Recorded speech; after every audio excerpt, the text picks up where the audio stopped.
I call myself the site concierge.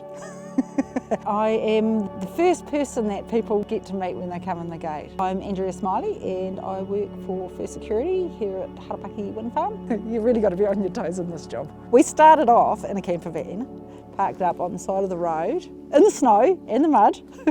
I do take it upon myself to be positive and happy. The guys are great, you know. I have my favourites that bring me in coffee. Haven't always been in the security business.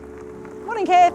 I was a research scientist with plant and food research, and then I moved into science management. Left that career to go farming with my husband and have a family. When the project here started, I was involved in some of the community meetings that Meridian were running. Heard that there was going to be a bit of work going around and put my hand up for doing the security stuff. I know absolutely everybody. Because I actually have a big view of the wind farm out my kitchen window at home. Whenever we have visitors or family coming, I can actually point out different things that are on the wind farm, how tall they are and how long the blades are and all that sort of stuff, how much power they generate. I can reel all that off. It's quite nice to say that I helped build a power station, even though it was just a little part of it.